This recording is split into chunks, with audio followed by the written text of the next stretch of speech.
that character. It's just blank, emotionless. And that's exactly who Michael is. Just You think it's emotionless, when he blank. switches? You think it's when he puts the mask on is when he becomes the boogeyman? Do you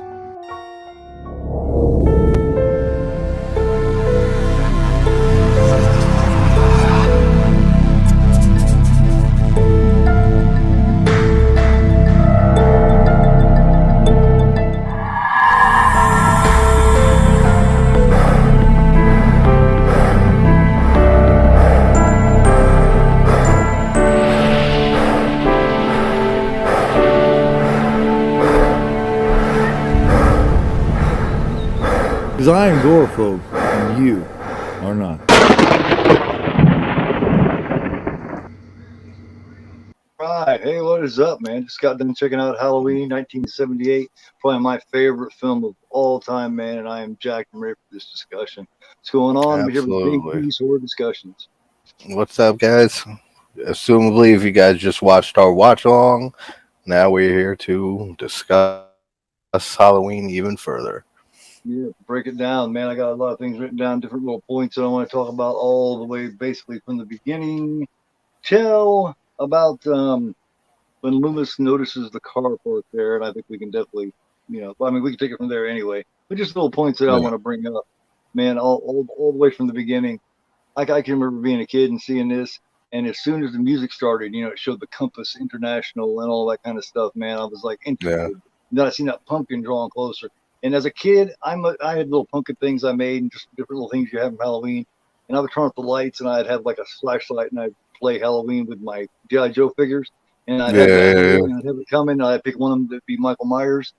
Yeah. Man, what's your history with Halloween? I mean, when did you first notice it, and when did you first realize you loved it? Yeah, I saw it on Halloween night at 6 years old, Oh and man. I remember looking at the TV guide and just seeing the name Halloween and saying like, "Hey, that's today," and then just like I had no clue what I was getting into, and it was the first horror movie I ever saw, and I vividly remember it. Just the music and just the look of Michael with the mask, and then just all the characters, especially Loomis with his dialogue and just how mysterious he is, and everything just sucked me in immediately. And that's the only reason I have a channel and that we're even here is because of that movie, is because of this movie Halloween. Same as that, man. And we're here celebrating it together, man. I've waited. Hell, we started talking about this a couple of months ago, getting together and actually Yep. doing a watch of Halloween, and I think that was a pretty damn good watch along. Oh And hell yeah, a lot of man, fun. I mean, you can't get any better than two people who have passion for it like we do, man. Yep. And like you said, the mask they never quite got. There was a lot of Michael Myers, but they never quite got it the same vibe he had. The way No, he runs around scared, they the never way he got the rolls up his mask sleeve. right for me ever again after this. Like nothing that looks just like this mask in the very first movie. Like there's something about it. It just looks perfect, and then every one that they've tried after that just doesn't match it. It just doesn't look right. And it's something to do with like the cheeks over here, like on the Mm-hmm. mask. It's Mm-hmm. something to do with that part of like the mask that The just way yeah, the way that the it's lips. molded, or and that they just never captured again, like the same way for me. There's a few that look all right, Yeah, but none Marty that. Wallace made it, And Nick, and he showed on YouTube. He has a thing on YouTube. You could type it up. I'm not sure, but I have it recorded on my list of great films or something like that, where it shows him for 15 minutes. He gets a William Shatner mask just like it, and he cuts out the eyes, he cuts down the hair, and sprays it with yeah, everything. He does everything exactly like he did then, and makes a new one that looks just like it. And it was yeah, really awesome to see.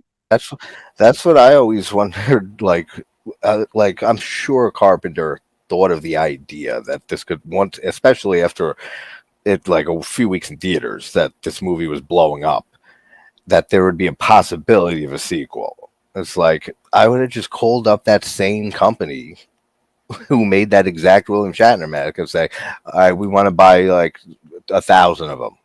Hmm. It's a drop in the bucket compared to what the money that they were making from the movie. That way, if there's ever a sequel, which look how it is now, how many sequels we got. They would have had 1,000 of those things that they could just paint them white and it would look exactly the same. Well, And I never understood why they didn't do that. Well, the one in Halloween 2 actually is the same mask. It had Yeah, just been but it's sitting still around for a just long time. it just got doesn't look yellow it right.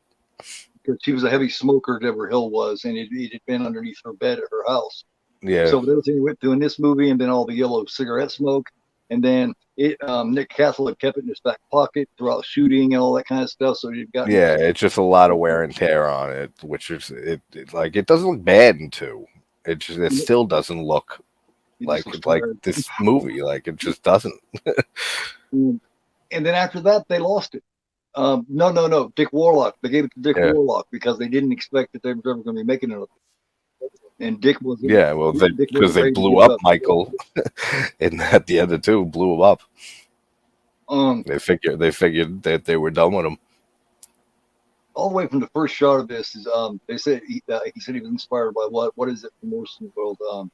Touch of Evil. The way it pans down and it's got that one continuous shot, just like on Touch of Evil. And that's one thing I noticed, even as a little kid, I noticed because you can tell cuts. See, people think little kids are dumb, but little kids know a lot more than what people think. And you can tell that one continuous shot, man. There has been theories out there that talk about how, especially read the comics and all this different kind of stuff. And I'm just kind of curious how you feel about it. Talk about how the part of the problem was what started leaning him toward that idea was the fact that him and his sister had always been really close when he was little. But then when he started hearing voices or something, he started, changing. She got a boyfriend finally. She was finally old enough to get a boyfriend. And that separation of the two is what caused him to lean into these forces or whatever it was and end up killing her and stabbing her. Somewhat basically they're saying kind of like someone stepped in between their relationship. Yeah, I mean, it makes sense. And there's probably a million different ways that you can go with that of like why Michael did it. But then like we were saying in the watch along, like just I like it better with the mystery to it. Like there's no reason why. Like he just decided to pick that knife up. He decided to put on that mask and he decided to stab and kill his sister. And there's no reason. Like and then it's pretty much the same exact thing until we got Halloween 2 with the brother-sister thing. But same thing with Laurie's situation. Stuff, no reason, no motive, just she catches his eye. And then we don't know his motives. And I just like it a lot more that way. Same with the Thing. Like how we never find out exactly what it is. Or who it is at the end. Or who it is at the end. Or like they theorize it could be like it could have taken over 1 million different life forms on 1 million different planets and stuff. But that's it. They just theorize about it. We don't know where it's from, what it does, what its true form is, and good. Like I like all those questions. That there's two different things. That there's one that's taking over Bennings at that time, then there's one that's taking over the dog at the same time. They theorize there's two different things, and that makes sense because that's an interesting theory. It can be taking over Childs and McCready at the same time. They're both the Thing, and they both know they're the Thing. Yeah, I did that the Thing Revisited video, and I went a lot into the path of the Thing, like who gets taken over first, and then who like gets taken over next, and pretty much was close to what you were just saying, like with Bennings and everything like that. But that's like all those questions. I love that fact that they leave them open like that. And Carpenter's just a master with that. And he does this in Halloween. And it's just, that's the way that's what I love about Michael Myers' character. Not everything has to have a fucking reason. Why do you do it? Because he's the boogeyman. That's why he's shit. Exactly. And that's like what we said too, that they're purposely calling him the boogeyman in the movie. It's supposed to be the boogeyman. Like, there's like Carpenter not have the boogeyman sister, and that's why the boogeyman's after her. Like, no, it's because it's the boogeyman and he has no reason. It's just there. Shape, It's evil. Boogeyman, Like it works so much better. same thing. Shape, Boogeyman. Yeah. Carpenter called him the Shape simply only Yep. because, and I loved his reasoning, because he's the shape of a man, but not a man. He never refers to him as a man. Yep. He's always, the shape. He's always, and I love that, the shape of the man, but not a man. I have a thing that I It's great. I have an early Halloween video where I talked about how he's the shape of a man, but not a man. That's awesome. Yeah, no, it's such a great idea, and just the idea to use the mask, and then like they had the choice between the clown mask, and I mean, when you think of it, the clown mask could have been creepy, but it's just like it's hard to think what it could have been with that when we're so used to the masks that we have. You know what I mean? But like, what a great choice to just take a William Shatner mask and just paint it completely white just to reflect that character. It's just blank, emotionless. And that's exactly who Michael is. Just emotionless, blank. You think it's when he puts the mask on is when he becomes the boogeyman? Do you think like that's what he wants? Do you think maybe like without the mask, he's not exactly, that's why he put that clown mask on before he stabbed his sister, just to have that switch to become the boogeyman completely?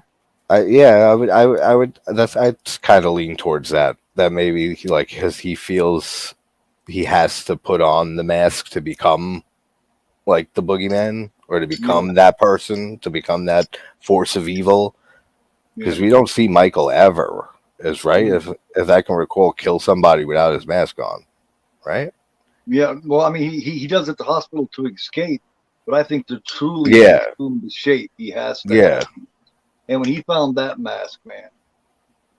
Yeah, it's just that's another good thing idea you just brought up. It's like how Michael was drawn to that mask particularly, because like in the movie itself. Like what made him like see that white mask and say that's the mask I want to wear, or was it just a random choice that he just picked that mask at the hardware store, and that was just the one he picked up, and that was it? There he is. He was going to reach for a clown mask because because that it took him back. That's what he used to before. But then he seen that mask and said, "No, this is blank. This is how I feel. This is who I am." Yeah, it seems like that's that he identifies with that mask, and that's just such another great little detail thrown in there. Then they don't even have to say anything about it. It's just visual storytelling. It's just them showing that. And then you can deduce that just from the shots of him seeing that mask and grabbing it and picking that one. He sent Tommy Wallace out to get masks when they were making it, and he went and got it. He brought back like 3 masks. One was like, I can't remember, it was of somebody. There was another really creepy, scary clown mask that they thought might work because it would be like a continuation of the one when he was a kid. But then he come in wearing the one that he had sprayed and took the eyebrows off of and made the eyes a little bigger. Yeah, and they said that's it. He said it sent a chill up and down their spine when he came out with that look on. And then and Carpenter, if I recall, he just said that's it. Like he said, "Ooh," he said, that's the mask. Through the room. I couldn't think of a better mask for Michael. Like it's just because of how it is a metaphor for who he is and how he feels inside and stuff. It just works perfectly. On top of that being just creepy. Yeah. Especially with like some of the perfect lighting in this movie that just reflects off the mask, and like the one with him on the phone after he strangles Linda. Yeah. With the blue lighting coming in on, like, that looks fantastic, and him coming out of the doorway, which we were saying is one of our favorite shots in the movie. And so you can, right before he stabs Laurie, and you see the white mask coming through the darkness, like all of that is just fantastic. Because of like it's his face, you know what I mean? That's actually his face. We don't want to see a face. Like I was a little actually. That is one thing that if I could change something in this movie, it would be being able to see his face. When they take, when she takes it off. I don't want to see his face. That's his face. No, absolutely. And like you said, that's when he, I guess, is the shape, like fully in his mind. Became the shape. Yeah. we meet Loomis, of course, and Loomis immediately comes off like he's some kind of asshole, and you don't know why, but then you figure it out. It's because he's tense as fuck. He's scared. He's Oh going to yeah, get Michael Myers to take him to a court hearing because she says, "Why are we taking him? Because it's a law. He has to. He has no choice." Then they get there, find out that everybody's busted loose. Which is we thought was a really creepy part. They're all running around their hospital. yeah. I I was love kind those of wondering. shots They of weren't the even trying to get mental away. patients. They were Yeah, just they're just running. roaming around, and it's so creepy the way that it's shot, and the lighting and stuff. That it looks so good, and then the open palm from Michael on the car, and Yeah. shattering the window. Like I said in the watch along, that scared the shit out of me. Like when I first saw this movie, because it's a creepy shot. Like, and then and she's freaking out, Of and course she it's just wasn't. such She was going down the window. a She great she went out the sequence. window and be like, "All right, now get together now. Get off the car. Now you know the rules."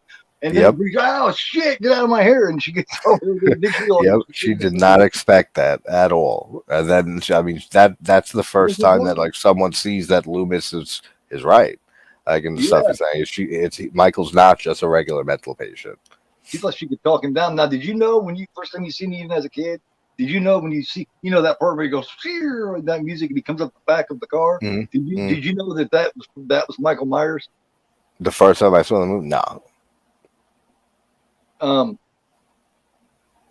When you first get the idea, when Loomis is screaming, he's gone from here, the evil's gone. Did you Yeah, realize then, yeah. now, Pretty much right after the shot with him breaking the window and stuff is when like, and I mean this is so hard to remember if that's 6 years old, but that's pretty much when I realized that this is the guy that he's talking about, and that this is going to be like the killer in the movie, because I knew it was about a killer, and that's all I knew it was about. Like I didn't know anything about this movie when I first saw it. I think people try to break this movie down way too much. How is he able to drive? How does he know this? How does he do that? Wow, yeah, And I know. that's besides the point. The point is Yeah. he's the boogeyman. How do you explain what anything the boogeyman does? Yeah, You know, like there is no and explanation. then they even tried to explain the driving thing later on in 6, that Dr. Wynn taught him how to drive while he was there. And shit, and he watched him drive. He watched him closely how to do it. Yeah. Like so, I mean, but it's in a movie like that, a movie like this, that it's just perfect filmmaking in every way. Those things don't matter to me, and like that I love pointing out those things in movies, like things that make no sense and what the fuck is this type of stupidity.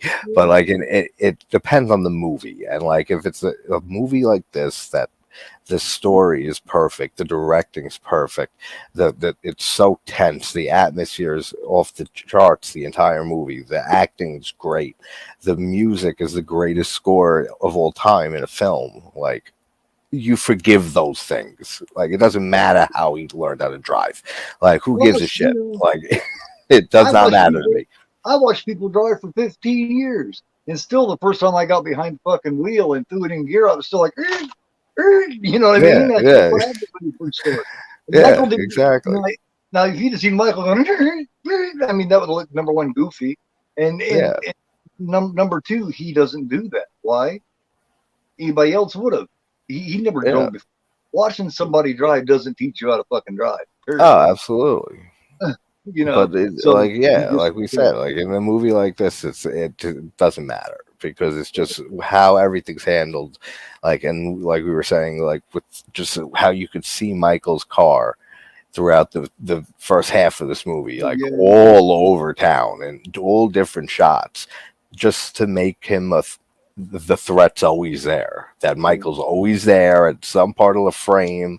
Like it's so well done in this movie with that to make you always feel uneasy, that like at any moment Michael could, that he's there and that he could strike at any moment.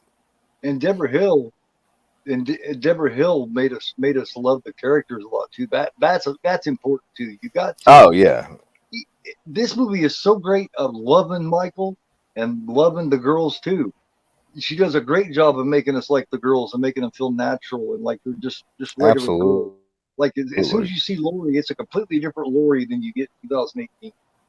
I know she went through a lot, but not enough to lose her kids through CPS and all that shit. The girl Yeah. that the Lori that we knew in the original Halloween was far too strong of a person to let one night, and no matter how bad it was, run her entire life. Yep. Um, No, because she's strong as shit. I mean, that's why look at any list of greatest final girls or survivor girls. I know you call them. Every one, she's number one. Like, if not top three, at least. so, Like Laurie so Strode. Yeah, I love Laurie her. Strode is the number one final girl. I mean, I she's sent her just a fan letter when I was yeah. a kid. When I was about 8 years old, and I didn't know where to send it, so I just seen from the beginning of the movie. Of course, it ended up getting returned to sender. It never got to her. But I loved her so much, man. I was 8 years old. How do you not love Jamie Lee Curtis in this movie? Like, she's just Laurie's character is just she's just so like she's like every girl USA. Like, she's just like your average girl, and she's sweet and she's caring, and like, and that makes it even more horrific that with everything that starts happening to her, because you don't want these things happening to her. You don't like this creepy ass guy, Michael, watching her and stalking her and her friends, and then like it makes you root for her. Yeah, I definitely kind of want to get into the stalking. This movie is 90% stalking. Like, he watches for hours and kills for minutes. Not even very many minutes, but he watches so much, and he, from the very beginning, when he first sees her, he follows her, and what tells you that she is the intended target to begin with, and that he noticed her really strong, is the fact that he not only follows her, but he follows Tommy too, because she reminds him of Judith, and he reminds him of him. Like, when he's watching, he's not meaning no harm. He's just saying he's trying to figure this kid out. He even pulled up his time just to look at him for a minute when he's driving. So she is definitely the original intended target. And then you get into the other girls. You like them too. Annie's feisty. She's mean. She's the kind of be like, fuck you then. Hit them up. I love Annie. She's always been my favorite out of the three girls. My favorite's Linda. Yeah. Because, like I said, she, that brick stone fucking pillar they walk by is smarter than fucking Linda. But but it's so cute about her, and it's appealing. Not just a sexual way, but but just as in, it makes you care about these characters. Anybody that dumb and happy, you gotta like. You know what I mean? She's so happy to be dumb. She doesn't care. Oh, it don't matter. I forgot my math book, my science book, and let's see my French book. Oh, who needs books anyway? I don't need books. No, she's just a fun time, and like the way that they, like Deborah Hill especially, like, wrote these characters. You care about them, like every one of them. Maybe not so much Bob, but like the three girls, like, you care about them, and the kids too. Because Bob can't handle it. He's getting him some dry, and then he finally gets in where he's supposed to be for a couple seconds.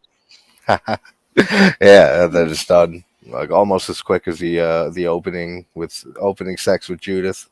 But he'd been rubbing that thigh for who knows how long. So I mean, I guess you can't be too mad at him. He'd been at that thigh like a milk. She says it's fantastic and lights up a cigarette. So she enjoyed it. She enjoyed it somehow.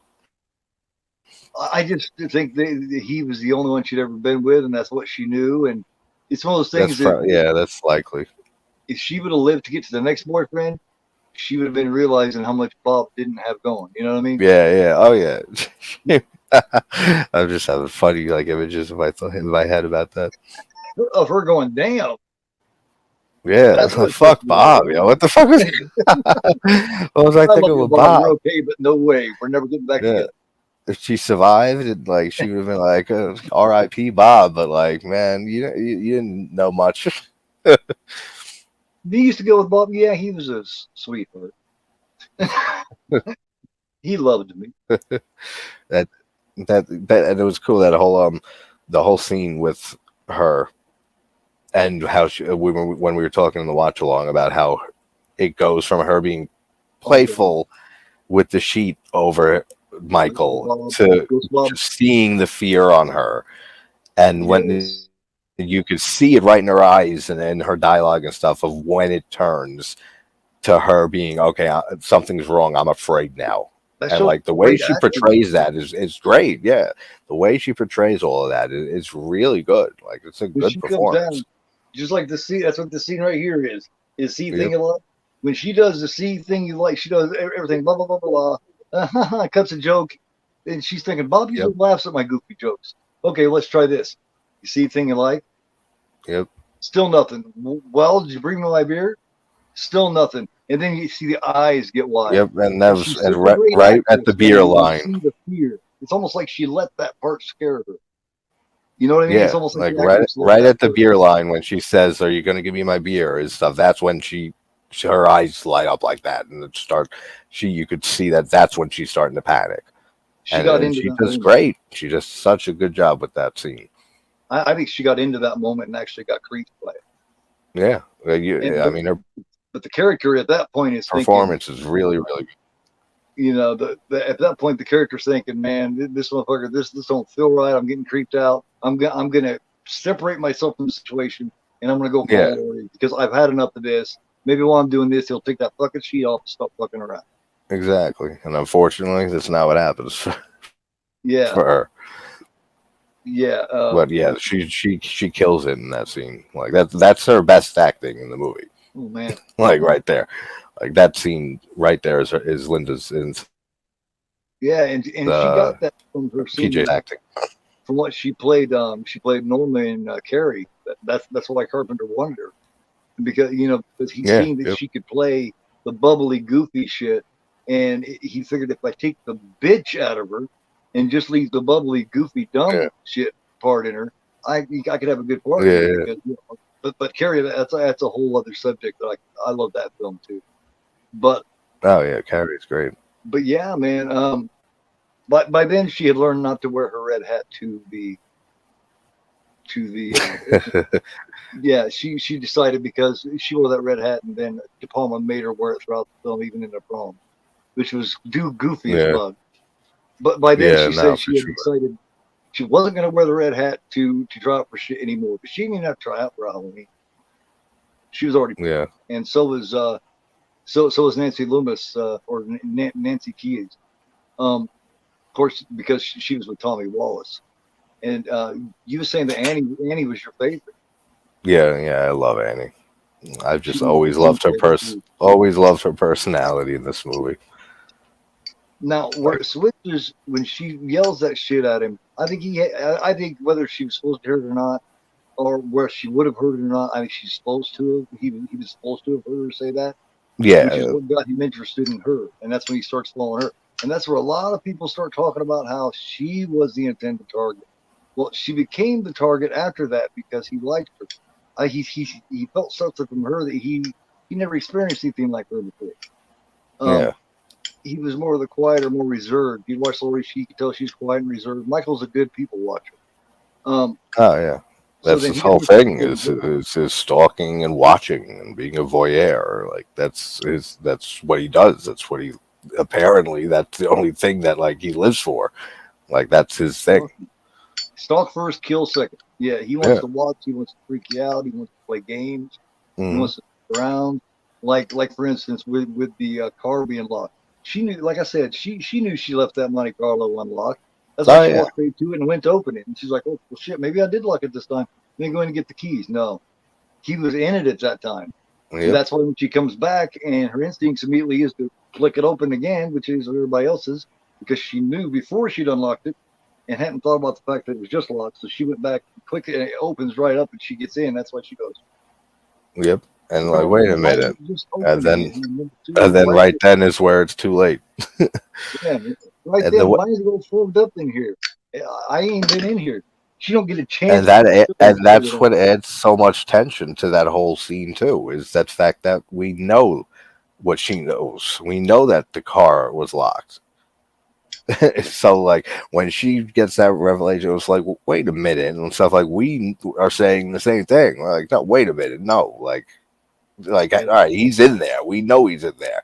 And then when he finally pops out at her and kills her, it's just like that's the tension just finally erupting. And the way Carpenter just builds tension, and not just this movie, but all his films, is just like second to none. He wanted to make sure she was going to stay in that car long enough for him to attack her. If she'd have gotten in the Yeah. car and forgot her keys and had to get right back out, she would have got in, slammed the door, and said, "Oh, she forgot the keys," and got right back out. Yeah. Yep. That way, with him locking it, he was making sure she was going to bring the keys with her and be in there long enough for him to get. That's the way. That's the way I kind of deducted. No, yeah, that makes sense because Michael is calculating like that, and he does like to play games, like you said. Like he does like fucking with people while think he when he stalks pulls and watches them. You think when he's stalking her and watching her change her clothes, she spills that butter on him, and he pulls down the plant and breaks it. Do you think he's wanting her to come out right then, or do you think he's just wanting to fuck with her a little bit? Yeah. If he was trying to get her out, like we said, it failed. If he like to try to get her out there, but I'm sure if he was trying to lure her out, like right then and there, and it didn't work, he probably just said, "All right, what then? All right, it's still messing with her. Yeah, like it's still messing with her, and I'll just get her. I'll get her soon." And I'll keep messing with her. So, like, if anything, he can use anything to his advantage to scare the people that he's stalking, and then eventually kills. Like I was saying, in the book, it describes how he has, for the first time ever, he has like almost he's attraction to her. That's why he starts watching and following her. He almost gets a sexual feeling from her. He doesn't know what it is. He just knows it's different than he's felt before, especially when she's running around there just in that long shirt, and he changes, sees in her panties, and then sees her go out to the laundry and bend over and her ass is sticking out here. And, he could have killed her. Yeah. What's different about this one also than the other Halloween movies is the first chance he gets in the other ones, he kills. Exactly. This is, and because this is the character that they wrote originally, and this is why we love this Michael Myers, is because he does watch, he does stalk, he does this. In the later movies, he just pops out and kills you, and then he moves on to the next one. Like, exactly. It turns into just your run-of-the-mill slasher formula. No, the Halloween, we've said, neither of us consider it slasher film. Yep. This one isn't. Like, it's so much more than that. Psycho. I don't consider Psycho, Chainsaw Massacre. Nope, I don't. Psycho isn't either. Christmas. Yep. They're on another level. No, none of those, because they don't have the body. They don't have their. That's one thing, is that they're much better films than just a regular slasher movie in any way. And like Psycho, it's the body count. Like, for me, a slasher film, you have to have like a high body count and like a lot of kills and stuff. Psycho has two kills in it. Halloween is what, 4 with the Judith. So there's nowhere near like Friday the 13th, and then like after Friday the 13th, that's when like the slasher craze really went crazy, and then it was the more bodies, the better. The more deaths you can get into a slasher, the better. That's what I think of when I think of slasher movies. Like, when this isn't a slasher to me, this is just a perfect movie. That's why Tommy Lee Wallace didn't direct Halloween 2, is because he was wanting to, he read the script and he didn't like it because it was following that slasher formula. There was too much blood. There was just too much gore. Instead of going with the suspense and shit like the original, Carpenter got a little worried. That's what happened. Because by 81, when they made Halloween 2, there'd been a lot of the slasher movie thing had started, and the body count went up. Yeah, and exactly. Tommy Lee Wallace turned it down, and Rick Rosenthal took it over because he turned it down because he didn't like that, because it didn't feel like the original Halloween. Yeah, and I agree with him for the most part. Absolutely, yeah. Let's see. Now, when he does kill Annie, it also states how he feels. It's like he feels a big load off. He feels like he feels better for the moment, and he's getting ready to set up Annie until he hears Bob and Linda come in. Yeah, and then that kind of kicks it all back in, especially when he sees them making out and making love and whatever it is they're doing there. All that kind of shit. Oh man. We already discussed the Ghost Bob thing. I think that is that is something that I never hear anybody talk about, is how when Linda realizes that the situation's gotten a little more serious, when she, Like she still feels like it's probably Bob. Like she doesn't imagine it's a killer under there. Yeah. And I love how I love the touch of him putting the glasses on. Yeah. No, I know. It makes you almost think that he has a sense of humor, What a like Michael a motherfucker! little Yeah. bit. Like he's like why put the glasses on over the sheet? Like I guess just because I said, "Where's my Bob video?" had He's like, glasses, "What?" he killed him, so he took his glasses.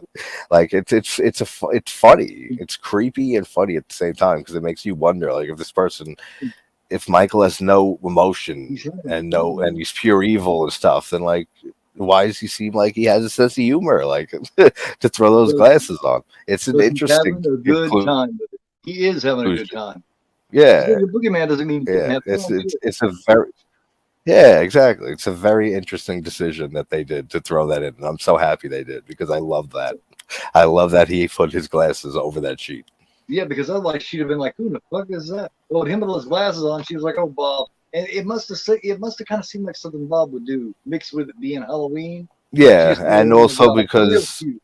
like you said, she's not. No one's expecting it to be. She's not thinking somebody killed Bob and is wearing his glasses.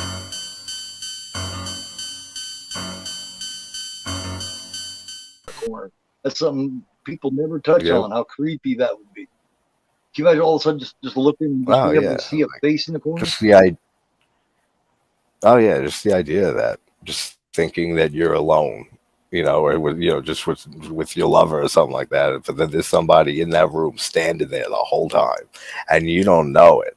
Like that's kind of like I forgot what video it was or movie I was talking about, but like when you see in a few movies, like if someone recording you while you're sleeping. That's one of the Right. scariest thoughts imaginable because when you're sleeping, you're unaware, you're defenseless. This is like you don't know what's happening around you.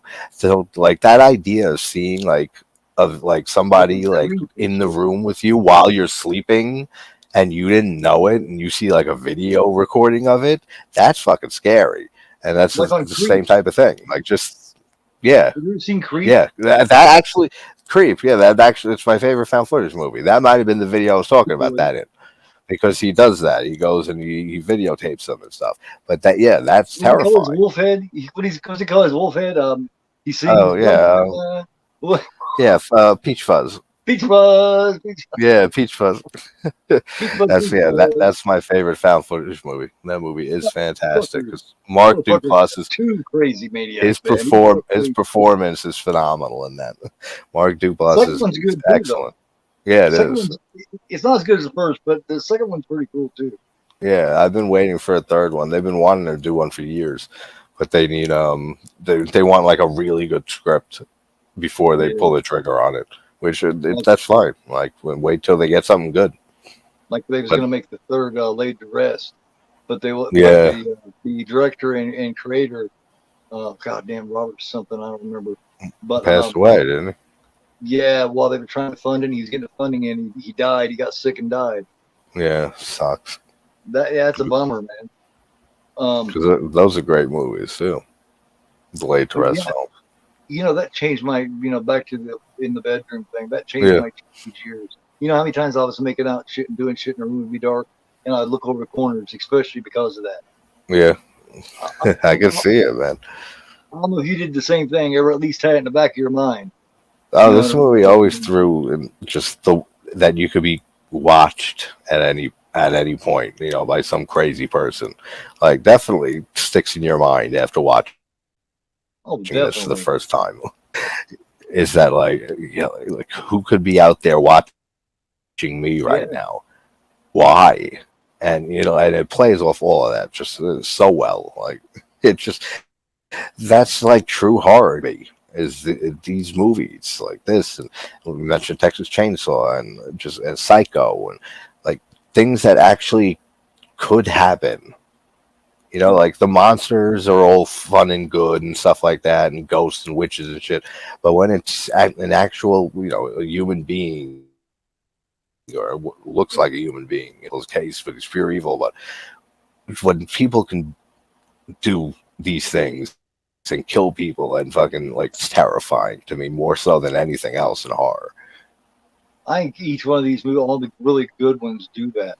Like Black Christmas, Yeah. it makes you afraid. Like back in the day, I don't know if you remember, but back in the day, you could get like when they had landlines, you could get different lines. You could get separate lines Oh for your yeah, house. yeah, yeah. So someone could be I used to have one in my room as a kid, like as a teenager. So I'd have my own phone line. Yep. back before caller ID and shit. So if Yeah. someone could be in your house coming from that line, Mhm. and there was not two, but there was three. There was an extra line up in the fucking thing there. Yeah, the attic. That they discussed later on, or in the story, or I do believe maybe in the script, but they didn't use it. They decided to have him use the one from the house mother. Yeah.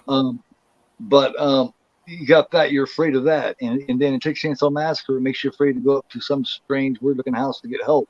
In Yeah. Halloween, it makes you afraid to be a teenager and plan anything, without, at least a fucking gun by your side, because you're afraid some boogeyman's going to fuck with you. Yeah, exactly. And it's just makes you afraid to go to a camp. It's like all these films, Yep. you're afraid to do anything by the time you check them out. Yeah, I know, right? It's like I'm just staying home and I'm never going anywhere. And all these crazy possibilities. You got the strangers, you know what I mean? Yeah, I know, exactly. You're not even safe at home because you got those fuckers who come. That's funny. That first one was effective, man. That's one It is. I'd like to do one of these days. I'd like to check it out.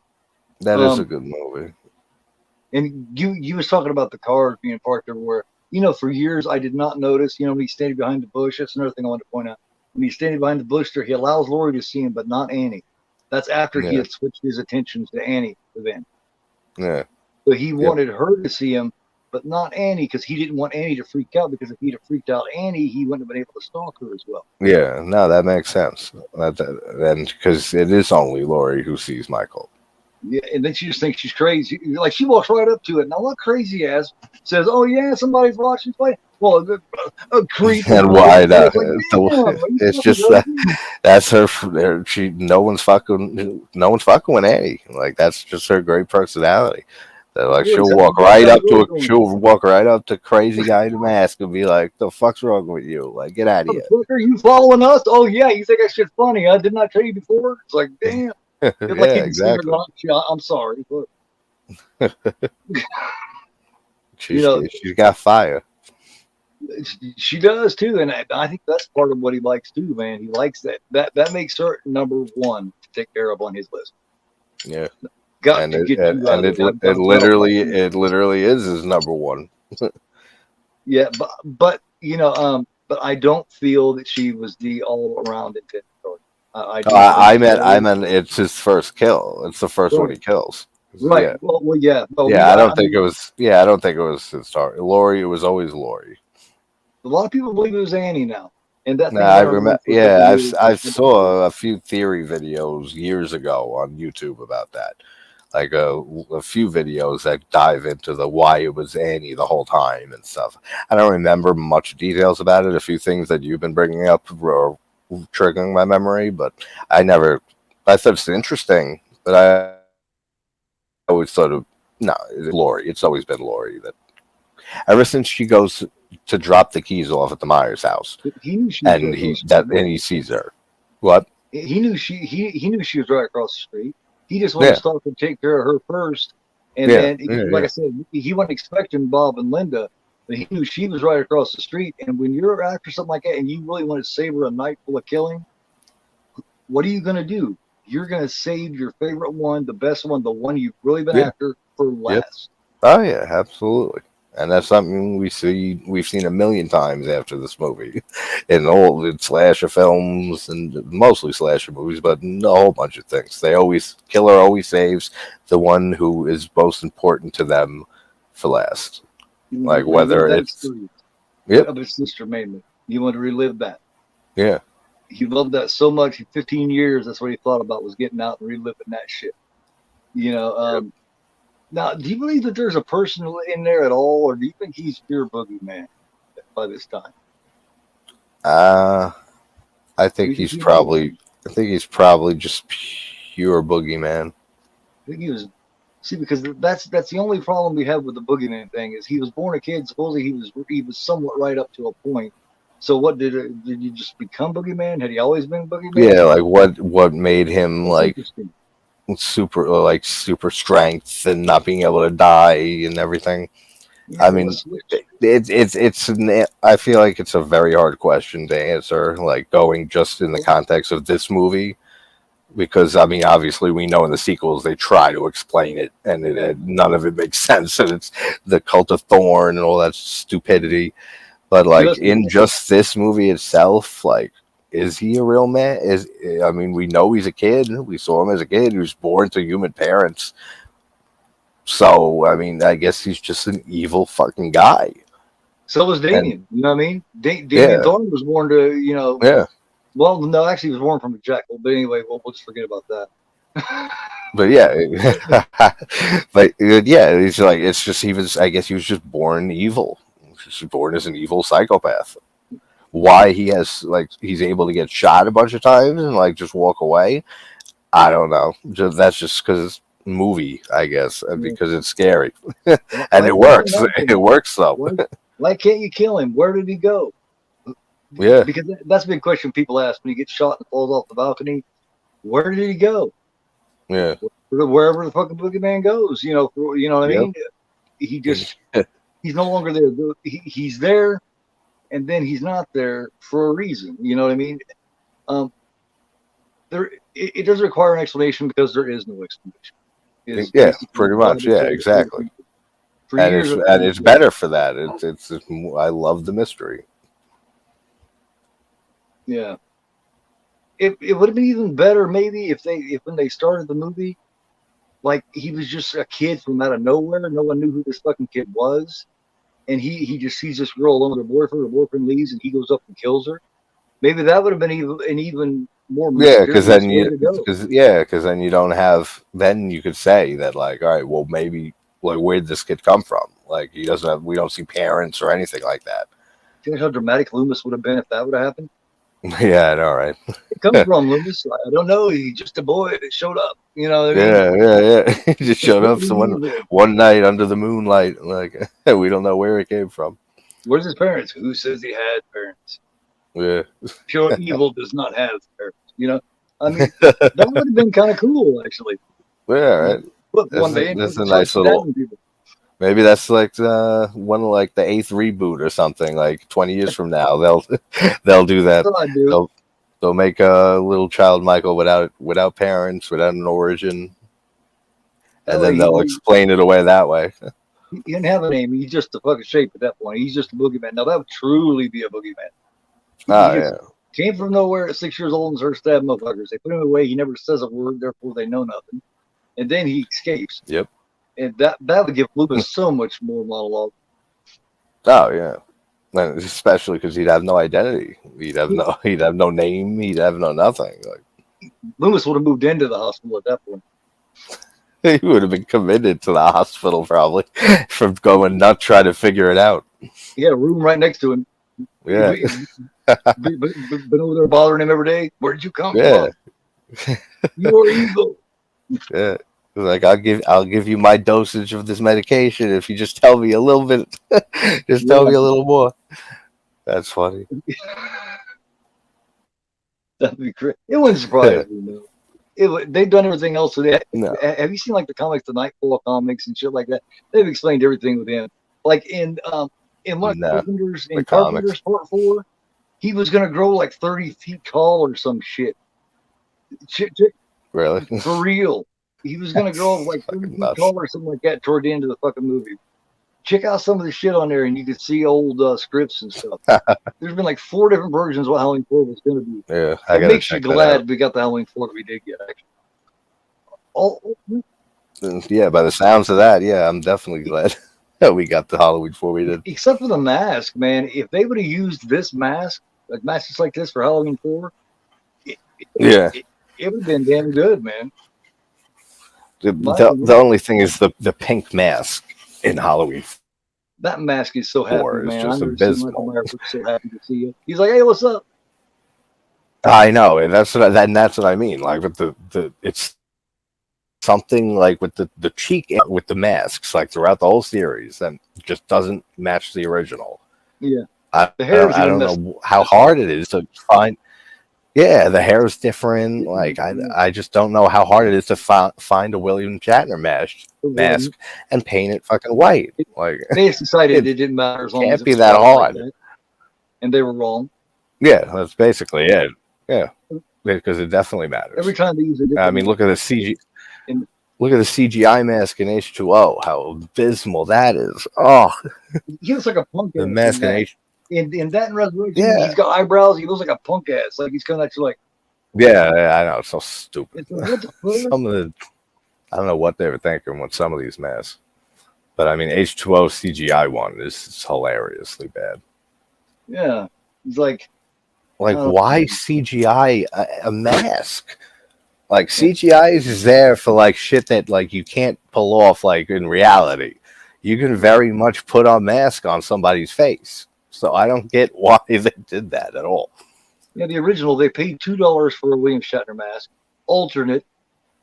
Yeah, And for years, Shatner didn't even know it was a mask of him for 25 years. And then he I know. He didn't find out until decades later. That's funny. because he'd have been suing their ass because you know how Shatner is, man. He's got a dick. Absolutely. You know He they had to sue absolutely him would have been. money, or he would have been. Oh, he would have been suing the hell out of him as soon as he found out. Now, when we talk about the car when he steps out from the bush and shit, man. For years, I did not notice. That's what I was going to talk about when I talked about, Annie not seeing him. Is you can see the car parked off over here, and it shows that several times. And just like when they go to babysit, and they're getting stoned in the car and shit, and he pulls up about half a block and parks. Yet later on, when Loomis finally sees it, it's parked back closer to his house, back to the Myers house. It's like so he left during that time sometime.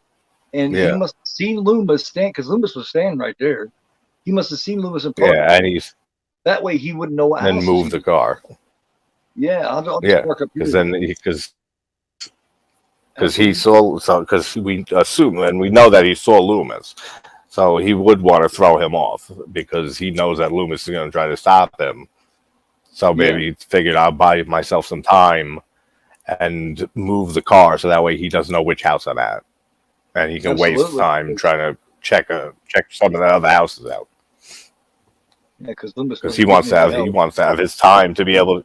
He wants to be able to have his time to kill Laurie. Like that's his main one. Yeah, I kind of want to talk about that. That whole thing. Just get the elephant out of the room, out of the way with the whole Bob thing about ripping Lindsay's clothes off. And just explain to younger people that this was 1978. It was thrown in as a joke, and I know it hasn't aged well. But Bob, I don't know Bob or the character. From a character standpoint, I'm assuming he's not a weirdo. Assuming he's satisfied with Linda and whatever else he can stroke on her or whatever. But he's just making a joke, but it's just hilariously aged terribly. So many people talk about it though. Oh yeah, I mean it's a hard line to like hear and then not comment on. So it makes sense that a lot of people let most people talk about it. I did love Jason talking about Brackett though. When she bumps into him, "Oh, I'm sorry." Go, "Hi, Lori," and then she walks by. He's like, in the book, he makes a comment like, "Man, I just to be 17 again," or something like that. You got? Does he? He makes the comment. Man, I was 17. That's interesting. It's written by Curtis Richards. Check it out. Got a lot of good stuff. I'm definitely gonna look for it online because I definitely I don't know why all these years I haven't read the novelization for Halloween. Yeah, that's crazy. I figured you had, man. It's pretty good. The first the first chapter or so before it starts in with the actual movie part, the movie part's almost it goes straight by the movie except for it gets where Michael's thinking. Different stuff like that too, which is interesting, but it doesn't overdo it. Now, but the first chapter is about Samhain and like the Celtic rituals and shit like that. It talks about. So it sort of gives an explanation of where this unkillable spirit could have came from. This unkillable boogeyman could have came from that he's infected by. That's interesting. but it doesn't give you too much either, like the sequels. Like Yeah, it's not like the whole Cult of Thorn shit. Right. It gives an explanation of why he's a boogeyman and why he doesn't die. Okay. But it doesn't overdo it. I haven't read it in years, but I read that when I was like 9, 10 years old. Like I said, I still have it. You can't buy it. It's like $300. I feel like I feel like I used to own it and just never read it.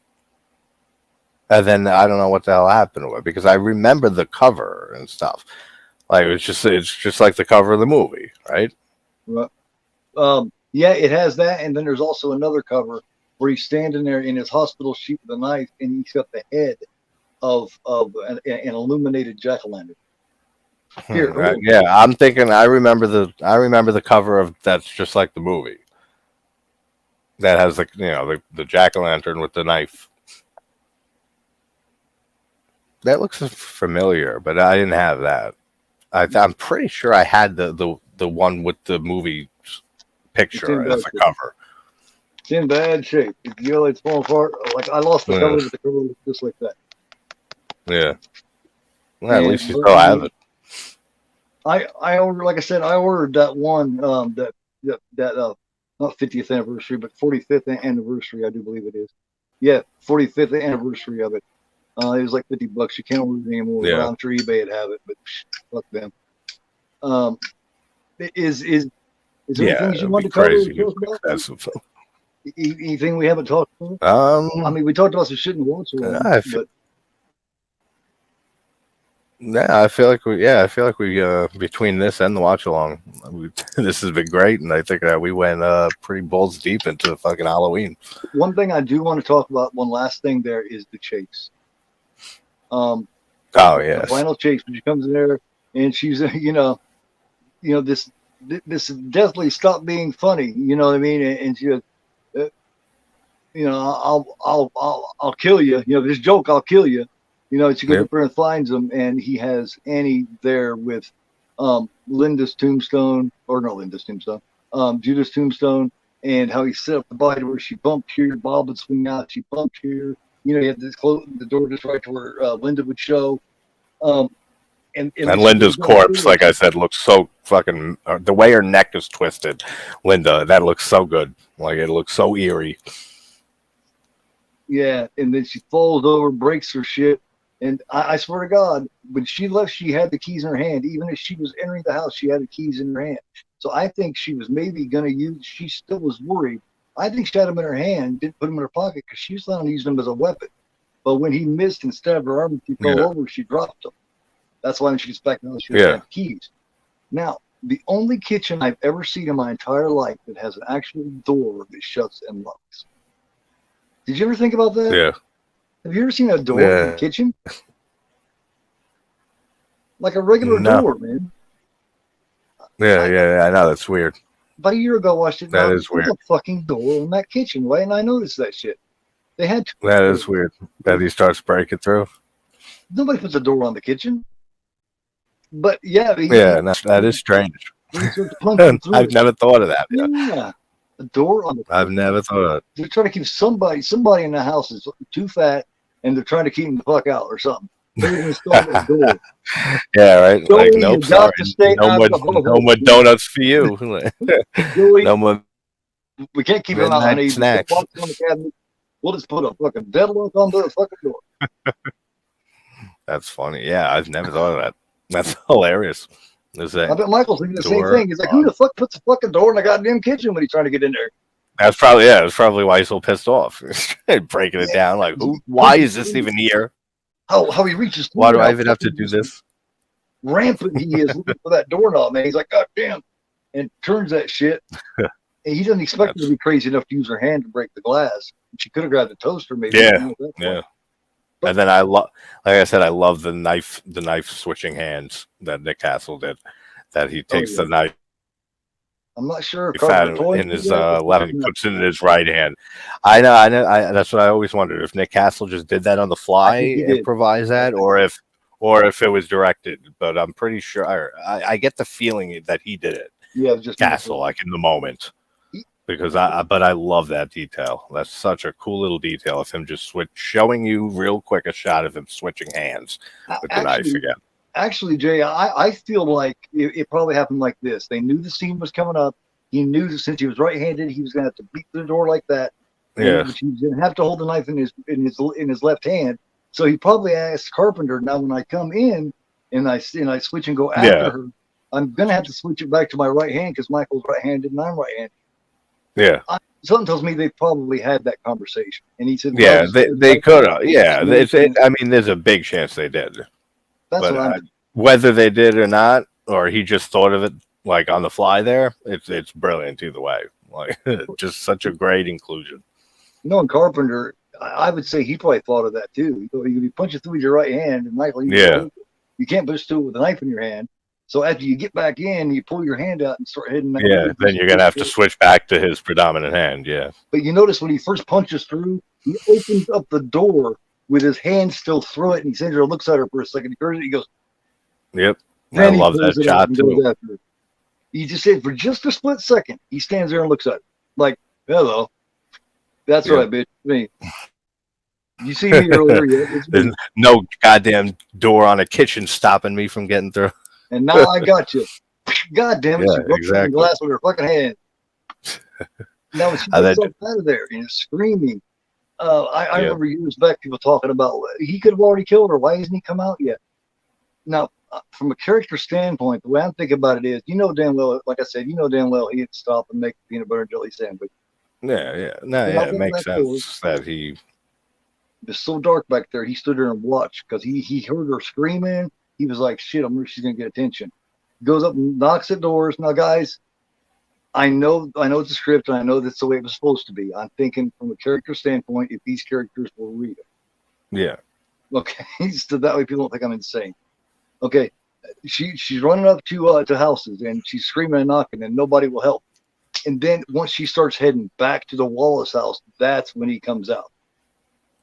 Yeah, and it makes sense when we were talking about it because he would want to make sure that it's safe for him to be able to still chase and get her. As low profile as possible. Yeah, he does that. Because she immediately goes to the house next door, and if they would open the door, he's not going to be walking, in view and stuff where people could see him. So it makes sense, sure. Let's kill her right now. He don't want to add a couple more bodies right yet. He's after her like this. If they see him, there's a couple more bodies going to have to be done. And then there's a big chance that he's not going to be able to get her because the police get called and there's a guy on the loose.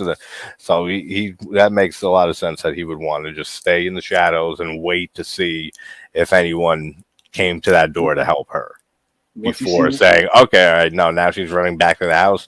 Good, I got her." And that's, to me, like I said, it's the most tense scene ever in a movie. Chasing all the way until she gets back in the house, slams the door, and the music just cuts like that. All of that whole chase sequence is just, it's just perfection in every way, like in a film. Once they show off that porch light, and she goes, "Don't you hear me?" The way she screams that too is just like chilling. The way she delivers those lines. Yep. She even uses her hands when she does it. Please, you know what I mean? It's bone chilling. Like it gives me goosebumps that scene every single time. Her screams, her screams are just so fucking genuine and like scary. Like that's when I love Jamie. Like man, like I said, I wrote that fucking thing to her because I was just you feel her in that. You're terrified. Oh, absolutely. Over there, realize she don't have the keys, and she's yelling at Tommy, the keys. She's yelling at Tommy, and then you see him, and then he seems like he's far away, but then the next thing he's here, and then he's here, and he's walking. And it's just closer and closer, and it's just so good. It's so excellently executed. It's seeing that as a young kid, back before all these other films came out and everything, and all these millions of other horror movies that get copied it and everything came out. Yeah. That can't match the intensity of that particular scene. No, not at all. Right there, it's just crazy, man. It's just, and it's no matter how many times you see it, you know the dialogue by heart. They Yeah, still and get you. you You know what's still gonna wonder if she's gonna happen. get You with him. know exactly. You know she's gonna get in that house just fine and stuff, but it's still terrifying and puts you on edge every single time you watch it. Like if they like my hair's it's on my neck stand up, like watching and hearing Talking her about scream like the Tommy, please. And it's just like very with good. the music and everything, it's just it's perfection. Yeah, it is absolutely excellent, man.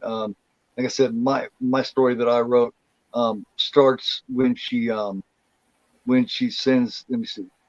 No, my story begins. The one that I wrote. My story begins after she stabs him in the neck with a needle, and she goes up there, and when she's already up the stairs, and she lets the kids, when the kids run to her, and Yeah. and Tommy's like, well, what about the boogeyman? And she's like, I killed it. And he says, you can't kill the boogeyman. And then Then both kids, the shot of him up on the stairs is that's another best shot ever. will be like you can see behind her, you can see the shadow of him coming Yep. up there. Mm-hmm. And then he says, you can't kill the boogeyman. And both kids over each shoulder, Yep. Kyle Richards is Lindsay, and then of course Brian Andrews is Tommy. Both of them look over each shoulder and go, ah, and he's standing Yep. there. That's when my story Just, starts. it's so great. That's such a great shot too, with him at the top of the stairs. Like after they say that, and they notice him, and then you just see him there. The lighting Yes. on him, all of that looks fantastic. Sends him back into the bathroom, you know, because she doesn't know it, but he don't give one shit about them. She runs in the other room, even tries to trick him by opening up the doors, but he knows how she is. Yeah, He's exactly. got a good vibe for her. She's not going to run off and leave the kids. Plus, she made a little bit of noise getting into the closet, which you can just grab and take that whole fucking thing off. They have things that click down and you can take off. Yeah, exactly. Instead, But he shakes it and terrorizes. yeah, because he loves fucking with it. He loves fucking with it's like when you know predators and stuff. They love fucking with their prey, like before they eat them. That's true. Same thing. Like Yeah. same thing with him. Good point. Yeah, you do kind of put him in that predator category because he felt at that point she was in a corner. There's nothing she was going to do. He underestimated her. Yeah, I don't know her.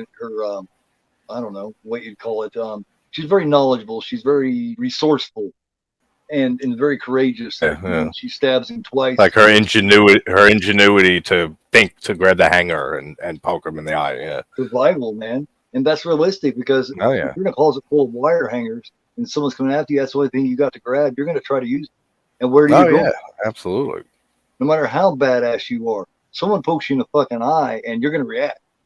Yeah, well, 100%. I mean, it's your fucking eye, and if Fulci has taught us anything, is that eyes are not to be fucked with in any way because that is painful, and that's why I said that's why I said during the watch along that I've heard that Michael his real face is deformed like Jason, and it's not. It's just his eye's big when the mask is taken off because he gets stabbed in the fucking eye. Of course, his eye's going to be swollen and shit. Like, but he's not deformed. Like we see him as a kid. He's perfectly normal looking kid. So I never understood people who say that Michael's like deformed just like Jason. No, he's not. He's in pain. Yeah, exactly. Like that shit will maybe like stop swelling as much. Like, like his face will go back to normal a little bit. Yeah, that was smart as fucker. And then the knife, you know, people talk a lot about how she keeps throwing the knife away all the time. Well, hey, at least in that moment when he dropped the knife, she used that shit. Caught him somewhere around here. She has something. I'm not sure exactly where. Yeah, I know it's fast, and you don't see exactly where she stabs him. And she keeps throwing away the knife because, goddamn, you know, 2 or 3 of these wounds should have been the end. That knitting needle went in so far that he literally had to grab it and go, you know. Oh yeah, like, and he just keeps on coming. And then we come to our favorite scene of the whole film. It's one of my top 2, 3, but probably my favorite. It's the one that got me. It's one I always do. When I think of Halloween, the first thing I think of is him sitting up and going. Yep, me too. And then the music kicking in. Just the greatest shot in a film for me is that. It's just him. I'll never forget seeing that for the first time, and then seeing him sit up, and then just like my mind was blown. It's like, yo, this guy just can't die. and just the way that it's shot, the way he just sits up and turns, just slightly turns, and then they put him in focus and take Laurie out of focus. Like all of that is